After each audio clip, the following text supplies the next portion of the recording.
नमस्कार साथीहरू, फेरि आज हामी एउटा नयाँ नौलो अन्तर्वार्ता लिएर उपस्थित भइसकेको छौँ। नवीनजी र म हाम्रो नवीनजीलाई यहाँ स्वागत गर्न चाहन्छु। यो एउटा सानो वैचारिक दृष्टिकोणहरू राख्ने चाहिँ चेष्टा गरेर हामी फेरि यो भिडियोमा आइपुगेका छौँ। त्यसले गर्दाखेरि म पहिला सुरु त नवीनजीलाई, नवीन पतझरजी, जसको नाममा आफैमा चाहिँ एउटा रहस्य लुकेको छ, त्यहाँनिर चाहिँ उहाँलाई चाहिँ सायद स्वागत गर्न चाहन्छु यो हाम्रो सानो कार्यक्रममा। नमस्ते, हामी ट्रेन नेपाल सबैमा। तपाईँको हरेक दृष्टिकोणबाट तपाईँले केलाउन प्रयास गर्नुहुन्छ, केलाउने कोसिस गर्नुहुन्छ। सँगसँगै जीवन जिउँदै जाँदा, भोग्दै जाँदाखेरि तपाईँलाई चाहिँ कुन चाहिँ चिज मानसिक दृष्टिकोणबाट, शारीरिक, आध्यात्मिक, भावनात्मक, आत्मिक सबै चिजको दृष्टिकोणबाट हेर्दाखेरि मूलाधार जीवनको, मनुष्यको जीवनको मूलाधार सन्तुष्टि दिने एउटा चाहिँ मुख्य बिन्दु चाहिँ के हो जस्तो लाग्छ तपाईँलाई? तपाईँ आफ्नो विचार प्रकट गरिदिनु होला सर। सुरुमा त मैले म धेरै शब्दहरू त मलाई धेरै आउँदैन, त्यसले गर्दाखेरि मैले भन्ने शब्दहरू मैले बुझेका कुराहरू पनि गलत हुन सक्ला। तर मलाई चाहिँ सन्तुष्टि भन्ने शब्दहरू चाहिँ कस्तो भन्नाले, मानव भनेको चाहिँ एउटा समाजमा बस्न चाहने, मुख्यतया हामी मानव जब भन्छौँ हामी समाजमा रहन चाहन्छौँ र हामी समूहगत रहने भएकोले मेरो विचारमा चाहिँ सबैभन्दा पहिला चाहिँ समूहको जुन चिन्तन हुन्छ र उहाँ त्यहाँको बाट पाउने उपलब्धि नै सन्तुष्टि हो जस्तो लाग्छ। र हाम्रा आम धर्महरूले पनि यही व्याख्या गर्छ जस्तो लाग्छ। तर यो भनिरहँदाखेरि सबै मान्छेको या मानवको चाहिँ एउटै सोच, एउटै विचार हुँदैन। र केमा चाहिँ खुसी हुने, ऊ केमा सन्तुष्टि रहन्छ भन्ने कुरा चाहिँ ती व्यक्तिहरूको कुरामै भर पर्छ जस्तो लाग्छ। अरू कुरा त गाउँमै रहन्छ होला।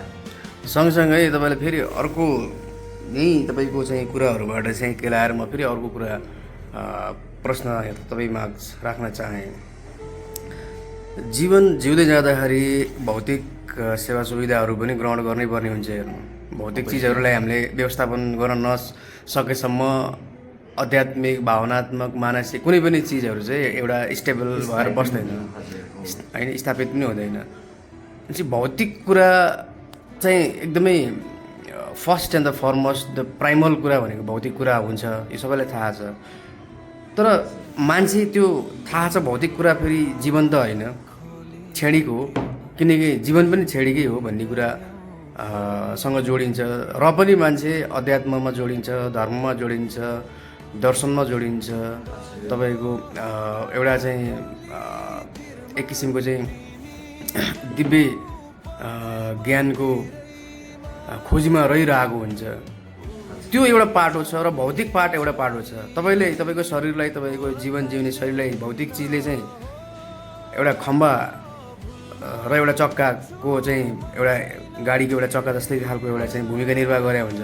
सँगसँगै भौतिक के अरे आध्यात्मिक चिन्तन अनि आत्मिक तपाईँको चाहिँ भावनात्मक र मानसिक दृष्टिकोणहरू पनि एकदमै मान्छेले त्यो सँगसँगै लिएर जान्छ। यो मनुष्यको एउटा स्वभावको रूपमा हेर्ने कि यसलाई चाहिँ यो जीवनको एउटा अभिन्न अङ्ग नै हो भन्ने हिसाबले बुझ्ने कि यसलाई चाहिँ होइन, ठिक छ, यो चिजहरू भए तापनि भौतिक चिजलाई नै हामीले चाहिँ अप्नाएरै जीवनदेखि मृत्युसम्मको अवस्थामा पुग्दाखेरि चाहिँ होइन, यो ग्रहण गरेर लिएर जानुपर्छ। अरू चिज भनेको चाहिँ त्यो जस्ट मनुष्यको मस्तिष्कको खेल हो जस्तो लाग्छ कि के लाग्छ तपाईँलाई? तपाईँलाई प्रश्नको निम्ति फर्स्टमा त धन्यवाद भन्नैपर्छ। यो एकदमै गहन प्रश्न पनि हो, यो आध्यात्मिक प्रश्न पनि हो र भौतिकवाद पनि हो। जब हामी जीवन चाहिँ हाम्रो यहाँ सृष्टि भयौँ या जन्म भयो, यो हामी शून्यबाट सुरु भएर चाहिँ हामी भौतिकवादमा आइसकेका छौँ। जब हामी आफ्नो शरीर छ, यो भनेको नै भौतिकवादको सिद्धान्तलाई हामीले अँगाल्नुपर्छ। र जब हामी शून्य थियौँ, त्यो बेलाको शून्यता त हाम्रो आध्यात्मिक पनि होला नि त। र आज हामी हाम्रो चेतन त कुनै भौतिकवादले बनाएको त होइन, यो त पक्कै पनि आध्यात्मिक शक्ति होला। यो जुन हामी यो यसको हामीले विचारहरू आदान प्रदान गर्नु भनेको त एउटा त तपाईँ सूक्ष्मता हो, हावाको उसमा हामी छौँ होइन। यो चेतनालाई विकास गर्ने माध्यम हामीले जुन चेतना हामीले प्राप्त गर्छौँ, हाम्रो दिमागले उसलाई गर्छ र त्यो चेतनाको चाहिँ फैलावट त हामीले यो सूक्ष्म रूपमा हामीले हावाका कणहरूलाई चाहिँ तरङ्ग ल्याएर अर्कोलाई प्रदान गर्न सक्नु भनेको एउटा आफैमा आध्यात्मिकता पनि होला भन्ने जस्तो लाग्छ मलाई। कुनै अहिलेसम्म त मेजर त छैन, देखिन्छ देखिन्न भनेको त्यो यी भौतिकवाद र आध्यात्मिक शक्तिहरूको बिचमा नै रहेर चाहिँ हाम्रो जीवन सुरु हुन्छ। र अब सुख सुविधाहरू भनेको चाहिँ हामीले यो जति पनि छन् पहिलाका हामी धार्मिक कुराहरू गर्छौँ, धार्मिक कुराहरू भनेको उहाँहरूको टप जब यी जे गरे उहाँहरूले पनि मानव चेतनाको लागि अभिवृद्धिको लागि उहाँहरूले कोसे ढुङ्गा थप्नु भएको अवश्य हो। चाहे त्यो शिव भनोस्, चाहे बुद्ध भनोस्, चाहे क्राइस्ट भनोस् या फागुनानन्द या जो जे भनोस्, उहाँहरूको तपस्याले आजको हाम्रो इतिहाससम्म हामी आइपुगेका छौँ।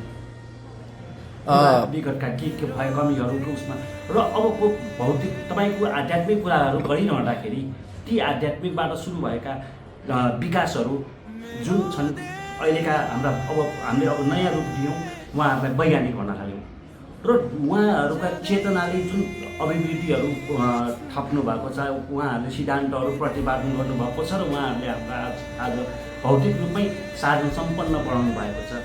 यी साधन सम्पन्नताले नै आजको हामी भौतिकवादलाई भनेर हामी अझ अगाडि सर्न सकेका छौँ, किनकि यी प्रमाणित छन्। हिजोका प्रमाणित थिएनन् तर आजका प्रमाणित छन्। हिजोका यी नैतिक नियमहरू यिनीहरू नभएको भए कि आज हामी यदि सामाजिक भएर रहन सक्थ्यौँ त अवश्य सक्दैन थियौँ। त्यसले गर्दाखेरि चाहिँ हामीले के कसरी चाहिँ स्वीकार्ने भन्ने कुरा चाहिँ मुख्य रहन्छ होला। सारांशमा भन्नुपर्दाखेरि तपाईँको भनाइ चाहिँ अन्तिममा मिठो लाग्यो। भौतिकवादलाई सँगसँगै लिएर अँगालेर लिएर हिँड्ने पनि सँगसँगै तीसँग जोडिएको अध्यात्म, भावनात्मक, वैचारिक र मानसिक दृष्टिकोण जति पनि छन् ती चिजहरू पनि मान्छेको जीवनको एउटा अभिन्न अङ्ग हो, पाटो हो। यद्यपि भौतिकवाद चाहिँ एउटा जीवनको मूल आधार नै हो। जीवन जबसम्म शरीर रहन्छ तबसम्म चाहिँ भौतिकवादलाई हामीले अपनाउनु पर्छ। त्यो बाहेक अरू जति पनि जोडिएका चाहिँ एउटा आयामहरू छन् त्यो चाहिँ शरीरसँगै बिलाएर जान्छ, जीवनसँगै बिलाएर जान्छ भन्न खोज्नुभयो तपाईँले। यो एकदम मिठो कुरा गर्नुभयो, धन्यवाद। हाम्रो लाइभमा हाम्रो यो भिडियोमा जोडिनु भएको छ नवीन पतझरजी। उहाँको आफ्नो एकदम मिठो मिठो चाहिँ दार्शनिक कुराहरू, भौतिकवाद, अध्यात्मवाद, भावनात्मक र वैचारिक दृष्टिकोण उहाँले आफ्नो राखेर उहाँको कुराहरू सुनिहाल्यौँ हामीले। उहाँको विचारलाई एकदम नमन गर्दै सम्मान गर्दै यो कार्यक्रमबाट बिदा लिने जमर्को गरेको छु। हस् त, धन्यवाद। धन्यवाद नवीन, सबैलाई धन्यवाद।